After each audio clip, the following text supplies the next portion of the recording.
Hey, podcaster.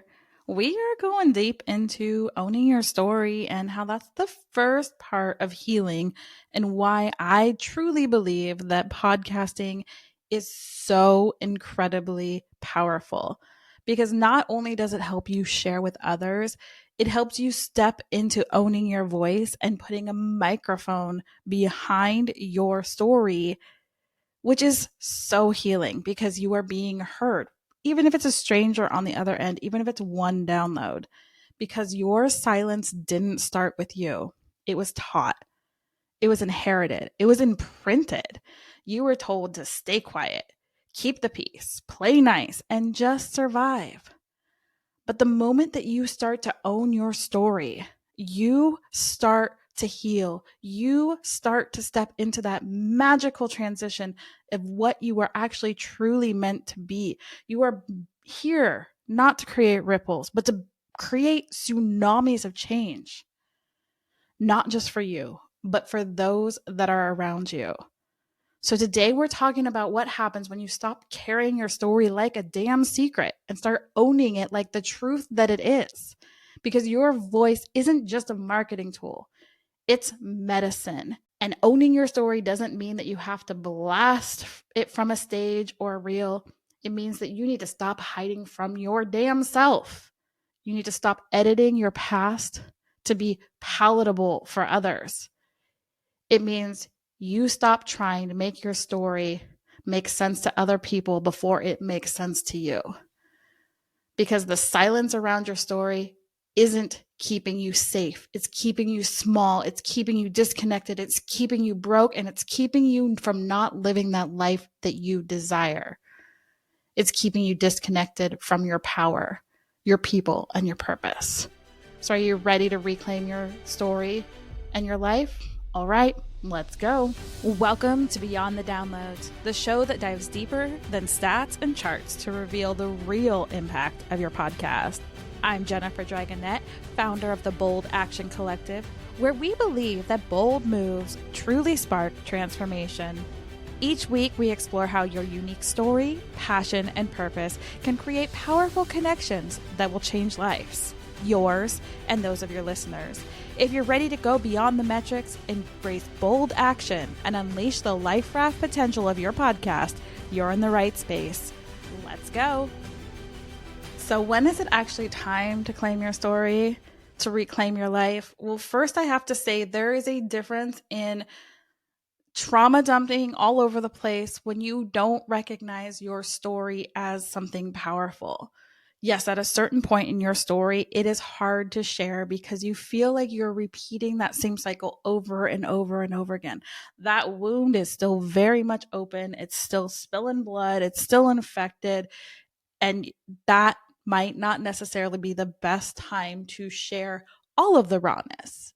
To you, it might be. Because really, this is all on our own timeline. You know, we keep building in all these thoughts. I should be further along by now. I should be beyond this. I should be beyond that. And as I've been podcasting, I feel the same way. As I've been sharing my story, I'm like, heck, my ex moved out of my house over a year ago. I should have already moved on. I should be dating someone else. I should be doing all these things. My business should be further. I should have reclaimed all my power by now. I should be standing up in front of more audiences. I should be pitching myself, but still I hide. I hide my story. There's pieces that I haven't been able to share. But here's the thing about podcasting, which is really cool and helping me own my story, is it's kind of like a safety net. Not only do I have this podcast Beyond the Downloads, but I have a podcast that I have an alter ego name where I'm actually able to share the nitty gritties of what's really going on from a trauma informed. I hate that word, but I feel like that's what it is. And I'm able to be witnessed, although it's not under my name, for that. I'm able as that person to get DMs and have conversations with people, which is really helping me stand in my power of not becoming a victim to my story, but using it to build. And I know this sounds absolutely crazy, but this is one of the core things that I absolutely love about podcasting is it is on your own timeline. You can share what you're willing to share. It's also really hard to get trolls. You can get some trolls on podcast land, But there's something powerful about unlocking that throat chakra and getting that gunk out of your throat and sharing, hey, I've been through this. You can make it through too. That's why I'm still on this planet. That's why I didn't carry out that plan that day, is that somebody was sharing their story. They were clearing that gunk out of their throat. They were releasing it into the wild for me to be impacted by. So not only does your story help you by being able to share and not be silenced, because when we are silenced, we lose all of our confidence. And I know this because I was a very, very confident, forward, almost consider me an extrovert back in the day because I knew everyone. I could chameleon into any group. I could do all the different things and I could just walk up to someone and have a conversation. Enter a 16-year stint in my life where that was shut down, I lost my confidence because I wasn't sharing. I wasn't showing up who I was. I was quieting my story. I was quieting who I was. I was quieting the things. And I think that there's a lot of disservice right now in your truth, even if it's messy and all the controversial stuff, because we hear there, it can be taken either way, right? So when you look online, you have the people that are bonding with the trauma, bonding with the victimhood, bonding with that. I worked with that for a long time when I did the chronic pain coaching before I went into podcasting. And it was like, I just kept grading victims that like to stay in that mode.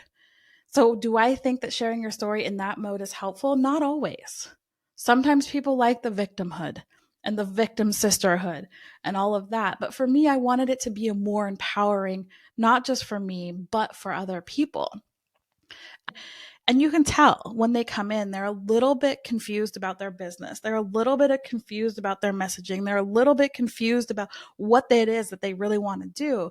But there's something about speaking into a microphone and using this long form content that can be legacy building to actually finding that truth that is yours, whether it's messy, and of course it's messy along the way, but allows you to start really feeling into it more than a 3-minute reel or however long they are now. I am not your social media expert, by the way, but your truth is so powerful. This tool is seriously, I'm going to say it's a healing modality because not only are you sharing your vibration, you're sharing your energy, just like we talked about with Brenda Johnston in the last episode. Your voice is your vibration, it's your energy. And not only is your energy as it's coming out as your voice healing yourself, but it's helping others. It's helping others go along with this. You know, it's not what happened to you, it's how you're choosing to deal with it, how you've chosen to move on.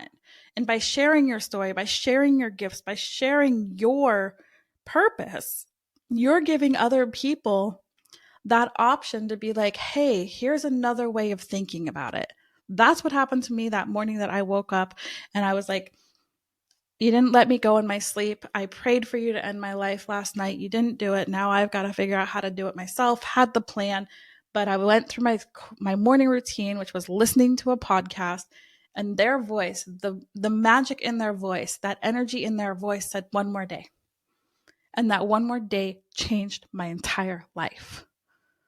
I know what it's like to feel that your story is too much, or even that it's not enough or too jumbled up to share.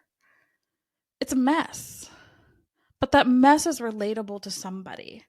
That podcast that saved my life wasn't perfect. The audio was terrible.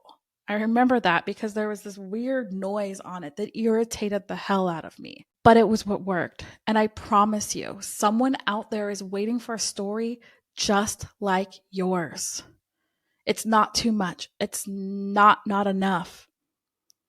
They're waiting for this exact version of your story, the life that you've lived, not the polished one, the real one, the one that we can actually go deep into our souls.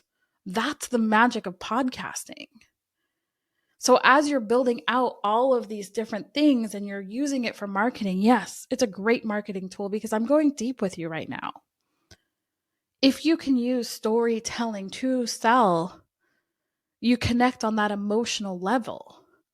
Emotions are 90, I think it's like 90 something percent of our purchases are made on an emotional feel.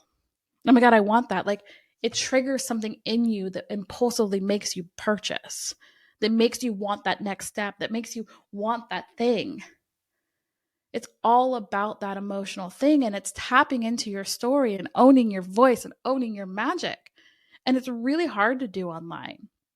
I know that I am struggling with a severe fear of visibility right now. This is why I'm using my tapping that I created last week, because it's hard to show up on social media. One is you feel like you're getting ignored, or two, those trolls get mean.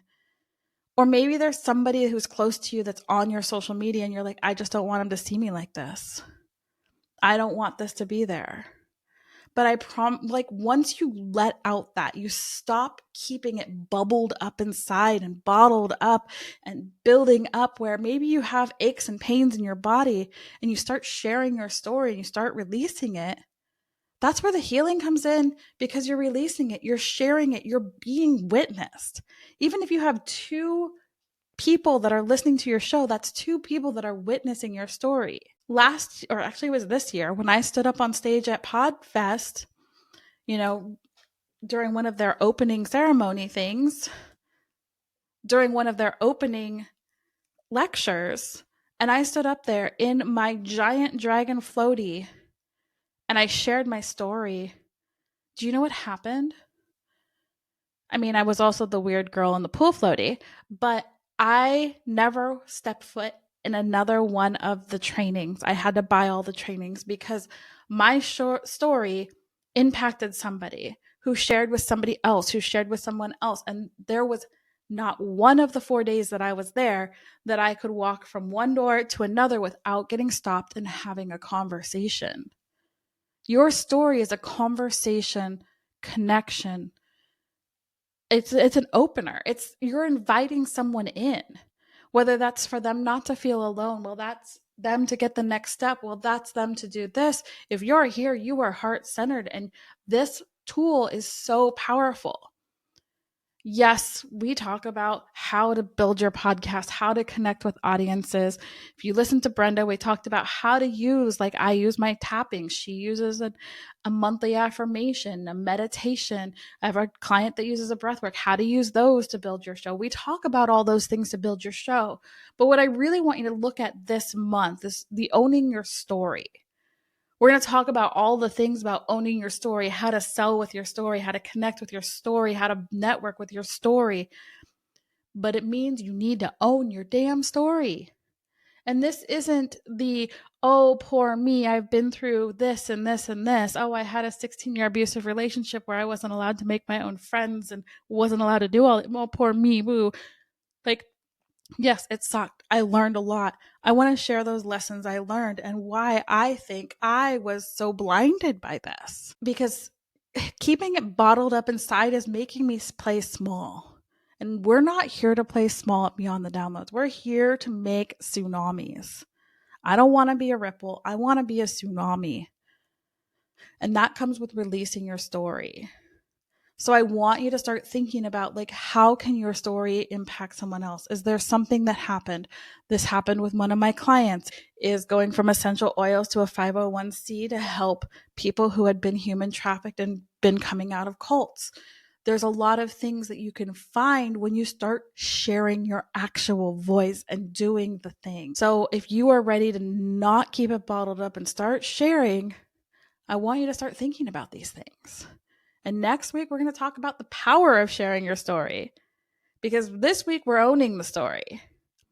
Because when you speak it out loud, everything changes. The vibration, the energy, the way you put things into it. It allows you to get visible, to connect, to find that confidence inside, to keep showing up and shine freaking bright. Because you are one bright freaking rock star. Gives you opportunities. But first, we have to start here with you, with your honesty, with your story. So, your 15-minute bold action for this week is to share one piece of your story. Not just for content. I want you to do it for your own healing. Maybe that's just a voice memo to yourself. Maybe that's a journal. Or maybe it's telling someone safe. Or maybe you do share with your current community online or on your podcast. It doesn't have to be big. It just has to be true. What is one thing in your story that could possibly impact someone else? One thing in my story is it was very interesting to me is that when I sat to do this, to share one piece of my story, I always come back to the bikini. The bikini in Costa Rica that teased me for almost the entire week till I put the damn thing on because I was so ashamed of myself. And you know what? No one else cared. They still accepted me. They still loved me. They still hugged me down on this beautiful adventure I was on with all these amazing humans and women and people that were surrounding me. And it was putting on that, and it was so helpful to not just look at that. It was so helpful for me to start being able to say, hey, I wasn't allowed to have friends, but I'm here now. So whatever it is, again, you don't have to share this publicly, but I want you to share one piece of your story, whether that is, a voice memo to yourself, journaling it out without filtering, whether that's telling someone safe. I mean, you can even tell me, you can DM me. Yeah, I don't show up a lot on social media, but I'm always checking my DMs. Jen with 2Ns, Dragonette, pretty much everywhere. It doesn't have to be big, but something that you have been bottling up inside that would feel so good to get out. That's your bold action this week. Get it out somewhere. So remember, your story isn't too messy. It's not too boring, and it's not too late. It's yours. And it's the first step to everything that comes next. So go out, make today amazing, because you are beautiful, you are wonderful, you are worthy, and your story deserves a microphone. Now go do the thing.